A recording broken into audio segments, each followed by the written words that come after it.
And so we have these kids that have these developing emotions and developing sense of security. And if there was ever a time where they needed to be affirmed in who they are, this is the time. And it's not the time for you to drop off and go throw your hands in the air and go, I don't understand them, I don't get them, I don't understand teenagers. You were a teenager. Why can't you remember?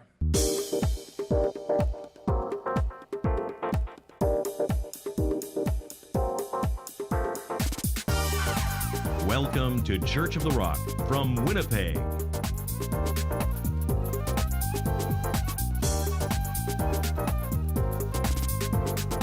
Stay tuned to this week's thought-provoking message from Pastor Mark Hughes.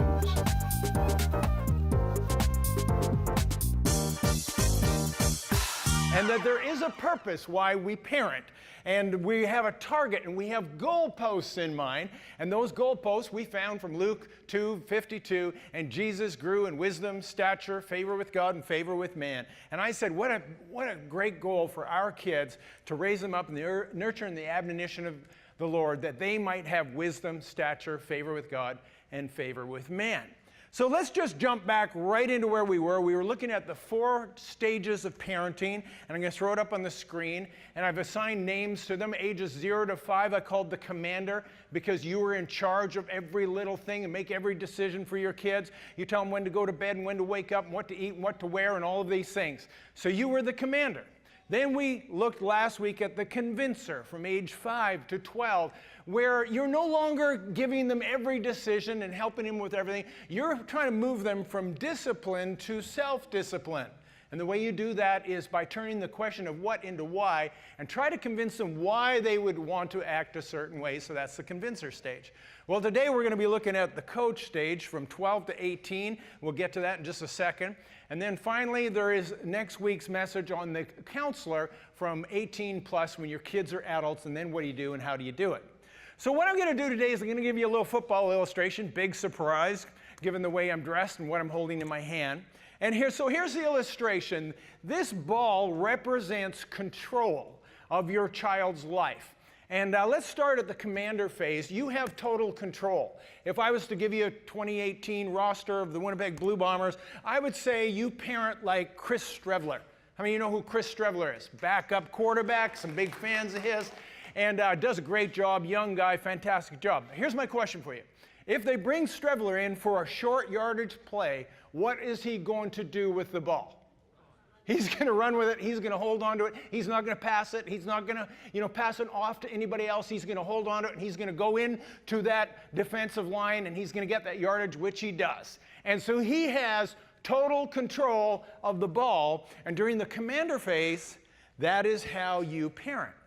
Now, in the convincer phase, you don't do it like Chris Streveler. You've taken a change and you alter how you parent, and now you have become more like Matt Nichols. What's Matt Nichols going to do with the ball? I mean, he might run with it, but not very often. What he's going to do with it, he's going to pass it off, right? He's going to hand it off, maybe to, Andrew Harris or someone. And so as you are now Matt Nichols, and you are giving that control to your kid for the short yardage play, right? Or on occasion, what do? You go long, right? Okay, that kid's going to go away for the weekend. He's going to go off on a band trip, and you're going to have to throw him control. You're going to have to let go of it because he's going to be gone. Matt, go long for me. Come on, let's show him how it's done here. Go. Oh, yeah, that's what I'm talking about. If a youth pastor can't catch a football, then nobody can, right? So here's what happens. So during that convincer phase, you're handing the ball off. You're giving control away. You're throwing the ball in the occasional long bomb or short yardage plays. And then you move into the teen years. And then everything you knew about parenting changes. Because guess what? You're no longer on the field. You're now the coach. You are now Mike O'Shea, right? Here's what he looks like, and that's what you look like. Look at that expression on his face. Wrinkled up forehead, he's confused, he's perplexed, he's dismayed. That is you for the next, 8 or 10 or maybe 25 years. as a parent of a teen, as you're trying to figure it out and try to decide how you're going to go. Now, here's what you got to remember. You still have some level of influence, big influence actually, but you're not on the field. You've got your kids out in the field. They're doing stuff. They're going off to school. They're going on sports trips. They're traveling. They're doing things. And so you're still involved in their life. You are the coach, right? And so parents say, well, I have no control over my kids. Are you telling me the coach has no control? You have control. And I mean, they can make big mistakes. And by the way, they will make mistakes on the field. But eventually, they're going to have to come in for the timeout or, for the halftime. And then you have lots to say about it. And you know what? If they misbehave out there, you can do something, can't you? You can bench them, right? In the parenting world, we call that grounding. Actually, grounding is a football term as well. It's a penalty. And so, you can impose the grounding penalty on your kids. How many of you parents of teens have ever grounded your kids? How many have done that? Oh, you've done that? Now, we didn't do a lot of that, and there was good reason for it, because I think grounding is more of a reward than a punishment, because you send them to their room where they have, let's see, a computer and video games and a cell phone, internet. It goes on and on and on what they have. Who knows what? And so, they go up into their little lap of luxury, and so for me, it's a punishment for the parents. So we're going into Luke chapter 2. And this story is a great story, and most of you know it. And it's the story when Jesus was 12. So he was just about to become a teenager. And of course, they went to Jerusalem for the times of the feast. And then they left. And they leave Jesus in the temple for 3 days before they realize he's missing. So they go back to collect Jesus. And I want you to look at this encounter. I'm going to read it like you've never heard it before. And you're going to see some things in this story that I'm sure you haven't noticed. So let's go look at it. And we're in verse 46, Luke chapter 2, and it says this. Now so it was, after 3 days, they found him in the temple, sitting in the midst of the teachers, both listening to them and asking them questions, and all who heard them were astonished at his understanding and his answers. Parents of teens, have you ever been astonished by your kids' answers? Well, Mary and Joseph were. And so when they saw him, they were amazed. And his mother said to him, Son, why have you done this to us? Look, your father and I have sought you anxiously. I hope you're catching these words. Sought you anxiously. And he said to them, why did you seek me? Did you not know that I must be about my father's business? But they did not understand the statement which was spoke to them, and they went down with them and came to Nazareth, and he was subject to them, but his mother kept all these things in her heart. Now, I love the words in there. You caught them, didn't you? They were astonished. They were amazed. They were confused. They did not understand all the things you experience as a parent of a teen. And we think that Jesus was perfect. Now, he was without sin. I understand that. But he was still a teenager. And Mary and Joseph had to go through all of these things and all of these emotions and all this anxiety and all this worry and all this lack of understanding, all this perplexity. And they had to figure it out just like you and just like I do. Now, as I said, if you are entering and you're new into the area of the teen parenting, welcome to the Twilight Zone. Be afraid. Be very afraid. Because it is such a bizarre experience. There are so many things happening, so many changes in your young child that was, a day before your little princess was playing with dolls. Now she's dating a punk rocker. And so, you're going to have to look at things a whole lot different. So what I'm going to do today is I'm going to give you the ABCs of parenting teens. And here they are, throwing them up on the screen. And as a parent of a teen, I think these are the three most important things to keep in mind. A for affirmation, B for being involved or engagement, and C for communication. So the first thing is affirmation. And I've been involved in the sporting world with myself and then with my children for a very long time. I've seen all kinds of coaches. And there's really two types of coaches. There's those coaches that rely on negative motivation. They yell at their athletes and they belittle them and they berate them and they try to get them and motivate them by being negative with them. And then there's the positive motivation ones, the ones that know how to affirm and knows how to acclimate and they know how to bring out the best in their athletes. And you can get some short-term response with the negative motivation, But if you want long-term results, affirmation is always the key. Those of you that are football fans in the room would remember a legendary coach, probably the most famous in all of football, by the name of Vince Lombardi. And Vince Lombardi in the 1960s took over the Green Bay Packers, the worst team in the entire NFL, and they had a 25% win rate. And Vince Lombardi takes this team and moves them from 25% win to a career of 75% wins. They won many national championships and Super Bowls, and they went on. And he was a legend, even in his own time. And people always wanted to know, Vince, what are you doing that is so extraordinary and so exceptional? Why are you getting so much better results than everybody else? And then he said this, there's lots of good ball clubs out there that they know the fundamentals and they have good discipline, but there's a third component that's missing. Are you ready for this? And he says that third component is love. And he says the players have to love each other, and you need to love them, and they need to love you. And if you have that, and every person looks out for the other person, then you've got a winning combination. And so he understood the power of affirmation and how important it was for us to affirm one another. And I think when you look at teens, I think it's the time of life where your children need more affirmation than any other time. And yet, it's the time when our affirmation drops off. I want you to think about this. When your kids were little, everything they did was a huge celebration, right? I mean, first time they rolled over, oh, good boy, good boy. Did you see him roll over? And he's only 4 months old. He's a child prodigy. And you're so excited about this. And the first steps he takes, walks like Frankenstein, and you're so excited. Oh, good boy, good boy. And then there was the day where your little toddler, for the very first time, pooped in the toilet. Oh, good boy, look at this. Good, look what you did. Good boy. You'd think you'd discovered the cure to cancer. And you're so excited because your toddler pooped in the toilet. Now, when your teen poops in the toilet and forgets to flush it, you go completely nuts. What is wrong with you? Nobody wants to look at your business. What were you thinking? Well, let me tell you what he was thinking. Nothing. Nothing. What makes you think he was thinking? And see, here's what you need to understand about your teenager and why they do such strange things. They have brain damage. That's what's wrong with them. And I know you guys think I'm kidding. I'm not really. And it's not brain damage exactly. It's they don't have a fully developed brain. The last thing to develop on a teenager's brain, the very, very last thing, is what they call the prefrontal cortex. The prefrontal cortex, that's where the executive function is. That's where the decision-making happens. That is where you execute good judgment. Nothing like having that the last thing that develops on the teenager. But this is God's little joke on you, and this is what he has done with your teens.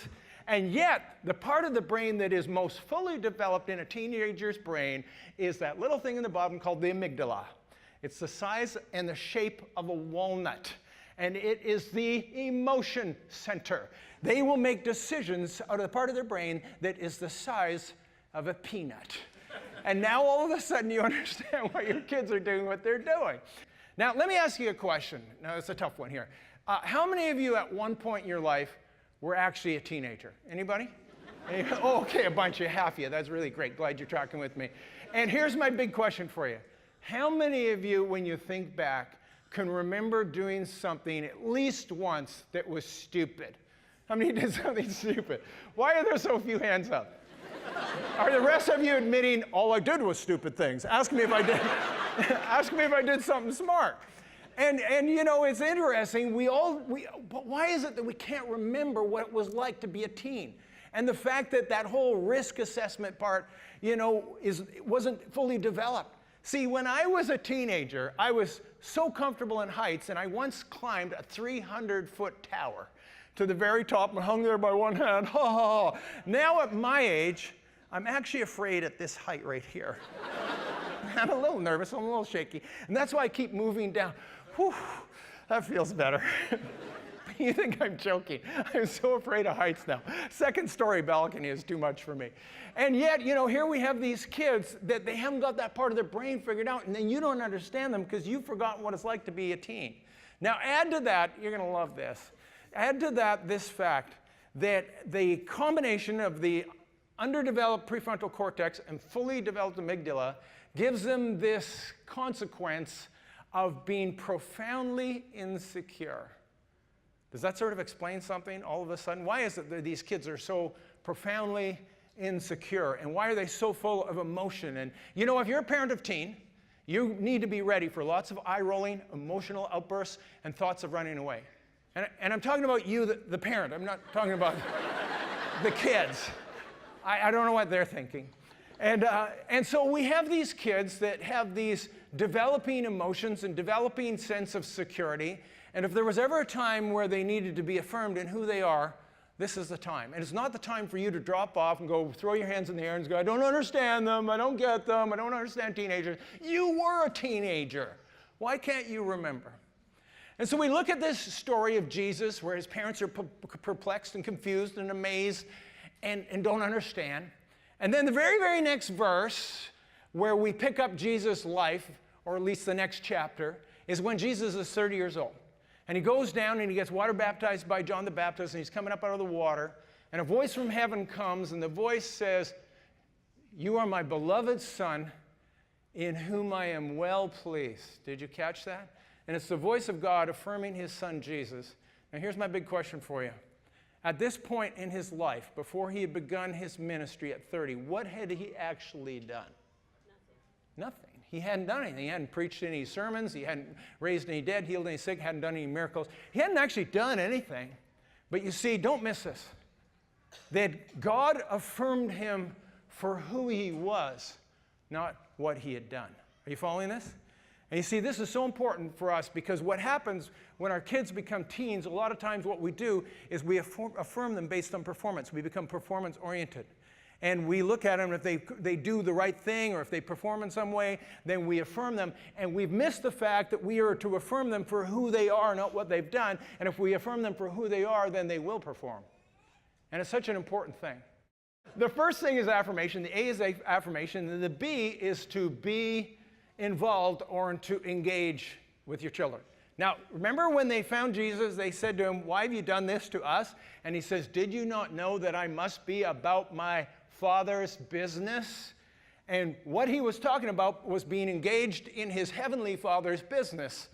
But don't forget that he was Joseph's son as well, and Joseph was the carpenter, and Joseph apprenticed Jesus as a carpenter, and on an earthly level, he had to be about his father's business. And so he was very intimately involved with his father and his work, just as they were, all the ancients were. If you were a farmer, you apprenticed your son as a farmer. If you were a carpenter, blacksmith, a blacksmith. And that's what you did. And after the Industrial Revolution, what happened is it took the fathers out of the home, and that whole level of engagement with the next generation got broken.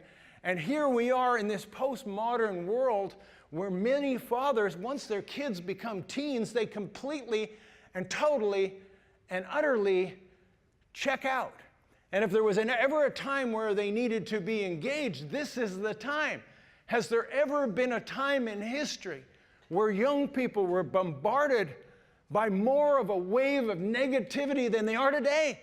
Look at the stuff they are dealing with, things that those of us who are parents, we never even had to deal with this stuff when we were growing up, and now they are being inundated by a tsunami wave of this kind of negativity and influence.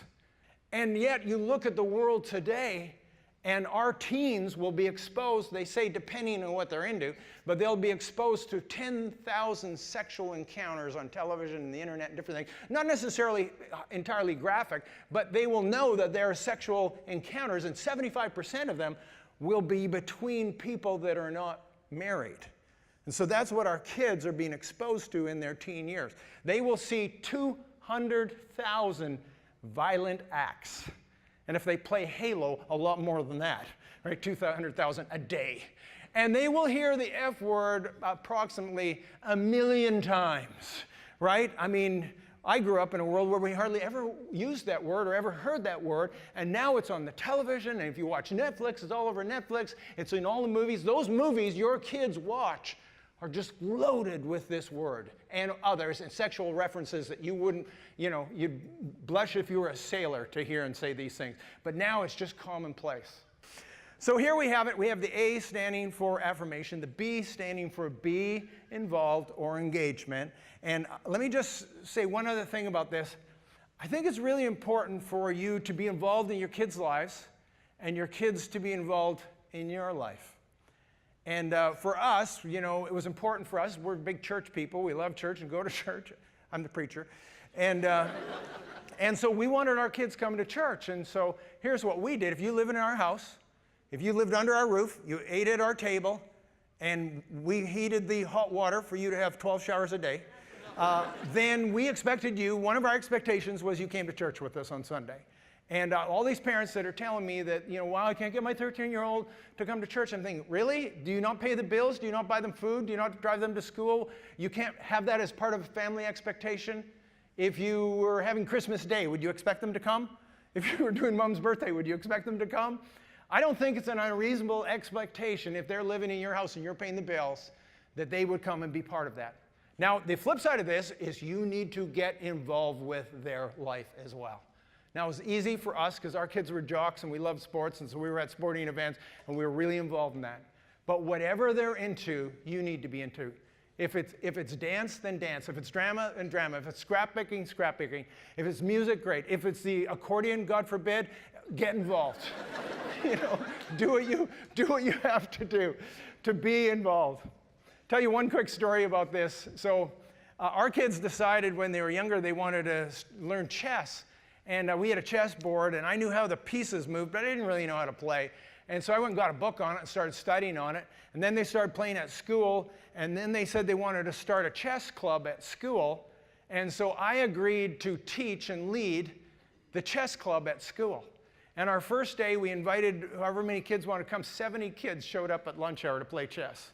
And here I was having to teach them, and I didn't really know how to play, but I had a book. And so what I did was I'd read one chapter and go teach it to the kids. And even though I insisted on them calling me the Grand Master, I was... It made sense. I was only one page ahead of them. I was only one page ahead of them in the book. And to think of it, I pastor the same way now. I'm like one page ahead of you in the Gospels. Just barely ahead of you, and it's working for me. So I shouldn't have told you that. But the point was, even though that wasn't my thing, chess, I wanted to be involved in my kids' life. And they wanted to play chess, so guess what? I was going to teach chess, and I was going to be the coach because I'm the coach parent. You got this? Like this story, this guy's walking through the park one day, and there's a guy playing chess with his dog. And the guy stops and says, wow, that must be one smart dog. The guy looks up from the chessboard and says, not really. I'm beating him 3-1. So the first thing is affirmation. The second thing is being involved or engagement. And the last and the final thing is this, and it's communication. And you know, one of the things I hear from parents of teens is this, and they say, you know, my kids have really shut down. My teens have really shut down. They're not talking. And I want to submit to you that maybe they're not the problem. Maybe you're the one who's shut down. And you see, I found that teens actually want to talk, and they're actually very open to it. And if you were the one initiating the dialogue and initiating the conversation and not doing all the talking, by the way, and doing some listening. You don't want to be like Murray on the Goldbergs. He's the dad on the Goldbergs. He's always yelling at his kids all the time. And what you want to be is this father and mother that engage their children in conversation, and you would be amazed if you ask the right questions how they will open up their hearts and they will begin to talk. And I think that what we need to do is engage in conversation. See, we all use this expression, did you have the sex talk with little Johnny? Why do we call it the sex talk? Like you give him that talk once and he figured it out? He's not going to figure it out. He's going to say, good talk, Dad, and walk away and goes, he's weird. And, you know, he didn't get it. It's not a talk, it's a conversation. And so what you do is you begin the talk, and then you carry on in the conversation as they get older, and you carry on, and you talk about such things as sexuality, and you talk about dating, and you ask them the questions, and you'd be surprised that they'll answer you back. So I'll tell you one quick story about my daughter. When she was 12, her best friend across the street moved. And Chris, a boy, 14-year-old, moved in next door. So the two became fast friends, and they were climbing trees and riding bikes and different things. And after a couple of months, Chris decided he didn't want to be her friend. He wanted to be her boyfriend. And so he asked her, he said, would you be my girlfriend? She says, I don't know. I need to go ask my parents. And so she comes to me and she says, Pop, Chris wants to be my boyfriend. What should I tell him? I said, just tell him that your father said you're not allowed to date until you're 25. And so she goes over and says, yeah, my dad says I can't date till I'm 25. And so anyway, that ended the friendship because he wanted to be a boyfriend, so that was too bad. But on the upside, I cursed her, and she never actually dated till she was 25. So worked for me. So we have to have these conversations about all the complicated things that are in our world today. You know, for example, the legalization of marijuana. You better be having that conversation. You better be having the alcohol and drinking conversations. And here's the last thought I want to give you on this. You kind of have to pick your battles, right? You don't want to, like I said last week, you can't fight every battle. But pick the ones that are important to you and go to the wall on them. And I'll tell you, one battle I chose was the tattoo battle. I decided I didn't want my kids getting tattoos. I don't like them. If you have a tattoo, I don't care, good for you. If you let your kids have them, I don't care, good for you. You're the parent, you can do what you want. I think they're ridiculous. I think they're tribal marks of the youth culture. And go ask our African friends about tribal marks and what that's all about. It identifies you with a particular tribe when in the tribalism of Africa in the days of old. And they finally got away with it, away from it. Here we are in North America embracing this, and the youth are all getting, some 38% now have tattoos. But I decided I didn't want to go down that route. And, you know, whenever I talk to young people, even today, they say, Pastor Mark, look at my new tattoo. What do you think? I say, why did you get it? And they said, I'm expressing my individuality. Or in the case of a pierced tongue, I'm expressing my individuality.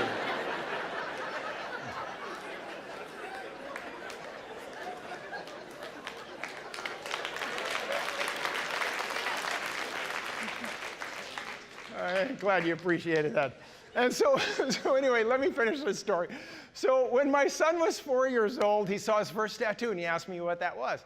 Oh, I said, that's the coolest thing. That's where you get artwork done on your body, and they use really sharp needles, and they poke them under your skin. It's quite painful. And then they inject ink under your skin, and then it becomes permanent, and you can never take it off. And he goes, really? I said, yeah, when you're 16, I'll let you get one. He said, well, I don't think I want one of those. And I said, well, you know, I think it'd be a good idea, but that's up to you. And so then every few years I bring it up again. He was 8 years old. I said, 8 more years and you get to get a tattoo. He says, I don't want a tattoo. And then when he was 12, I said, 4 more years and you get your tattoo.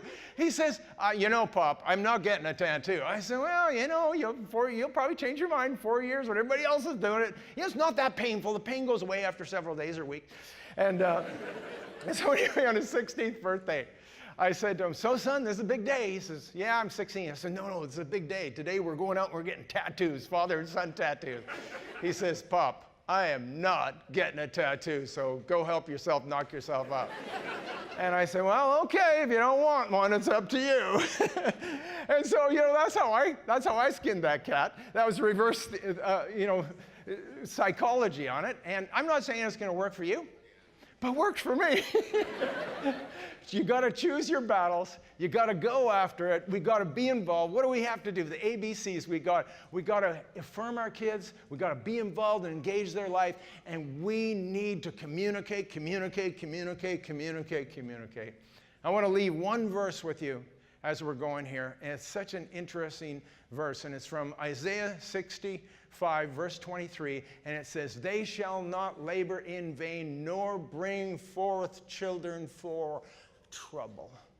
And I don't believe for a minute that God's plan for your teenager is rebellion in those years. And people resign to it and say, well, you know, the rebellious teens. And I look at this and I think that's not God's will for your teens. That's not God's desire. Here's a promise that you can hold on to. And my promise for you is that you will be a good parent, engaging the ABCs, and you will take your children through those teen years and cause them to be adults that have grown up in the nurture and the admonition of the Lord. Amen?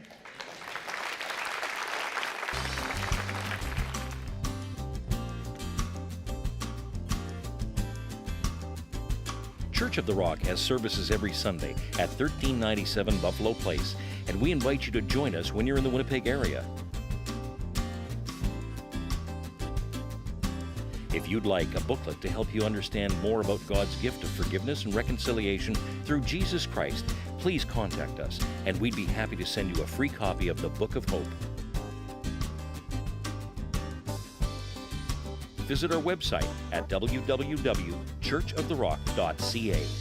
Thank you for watching, and God bless you.